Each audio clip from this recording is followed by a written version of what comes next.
El hundimiento del RMS Titanic en el año 1912, una de las tragedias más conocidas de la historia marítima, ocurrió en un momento crítico, en el desarrollo de la tecnología de comunicación inalámbrica. Aunque la nave estaba equipada con un sistema de telégrafo inalámbrico avanzado para la época, las señales de auxilio enviadas durante el desastre no se ajustaron a un protocolo de emergencia unificado. De hecho, el Titanic utilizó dos señales de socorro diferentes durante el hundimiento, lo que complicó la comunicación y contribuyó a la confusión en los esfuerzos del rescate. Hola a todos y a todas y bienvenidos a Aviones de Papel TV. A partir de este momento, hagamos lo que hagamos, el Titanic se irá a pique. Pero este buque no puede hundirse.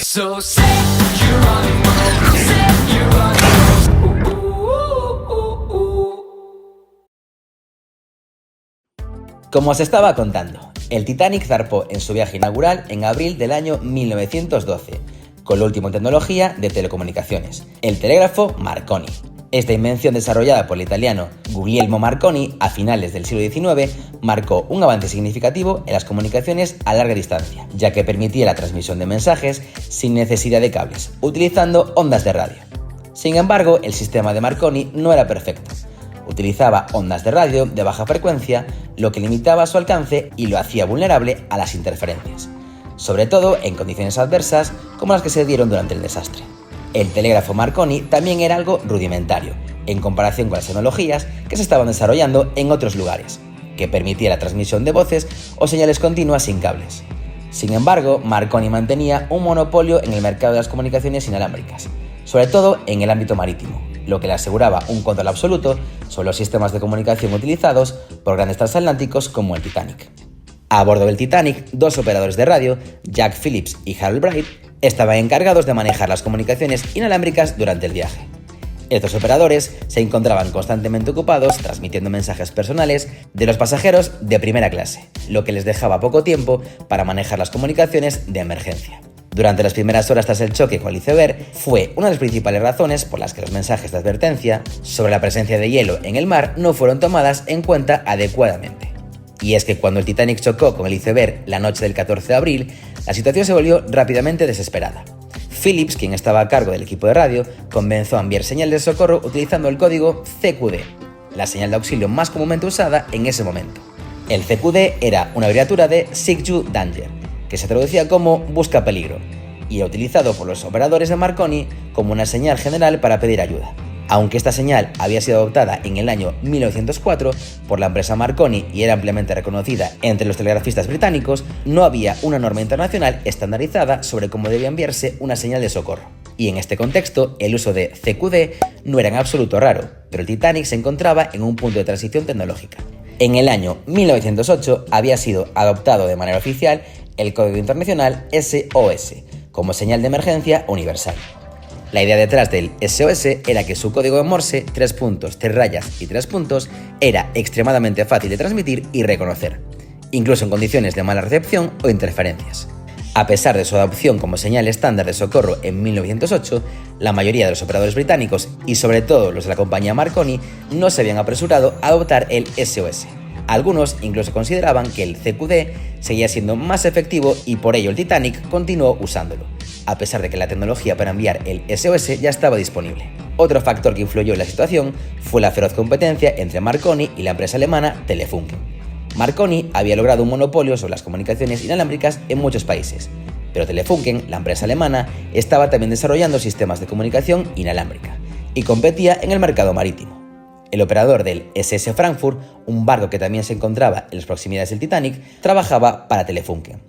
Este hecho añade una capa adicional de tensión a las interacciones entre los operadores de radio. De hecho, cuando Bright, el ayudante de Phillips, se enteró de que el SS Frankfurt había respondido a las primeras señales de socorro del Titanic con un mensaje tardío, le llamó idiota, en un arrebato de frustración, lo que podría reflejar tanto el miedo ante la situación desesperada como la animosidad profesional entre las dos compañías rivales. A pesar de que el Titanic estaba enviando señales de socorro en CQD, Bright, aparentemente consciente de la existencia de la nueva señal de socorro, sugirió en tono de broma a Phillips que también enviaran un mensaje en SOS. Es una nueva llamada y podría ser nuestra última oportunidad de enviarla, dijo Bright. Sin embargo, la situación no era para bromas. La verdadera urgencia de la situación estaba comenzando a desbordar la capacidad de los operadores para manejarla, ya que las señales de socorro estaban siendo interrumpidas por interferencias y por mensajes irrelevantes, como el de un pasajero que deseaba anunciar una partida de póker en Los Ángeles. Mientras tanto, los operadores de los barcos cercanos no respondían de manera oportuna, y el Californian, el barco más cercano, nunca recibió las señales de socorro porque su operador había apagado el receptor de radio y se había ido a dormir, justo cuando Phillips había ordenado a otro operador que se callara. La situación se complicó aún más por la interferencia de los radioaficionados, que transmiten en frecuencias no oficiales y bloqueaban las señales de emergencia. Los operadores del Titanic no podían comunicarse libremente debido a la congestión del canal, lo que retrasó la llegada de los rescates. Además, el tiempo estaba corriendo en contra.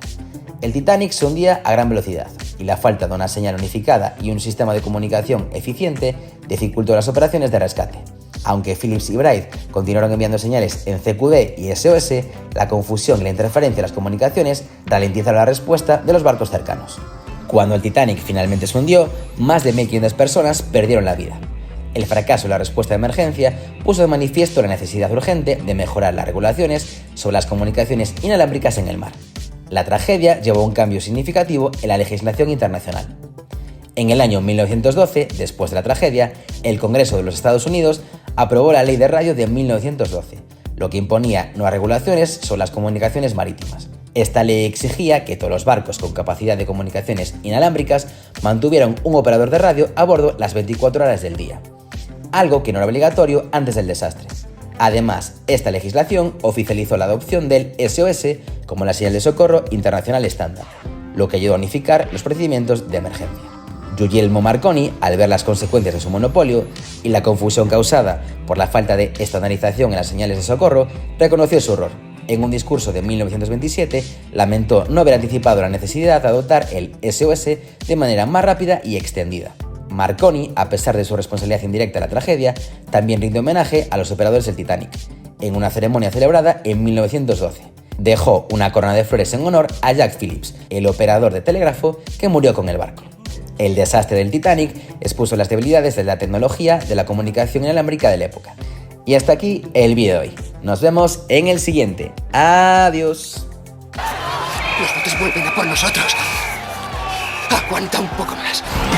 Said maybe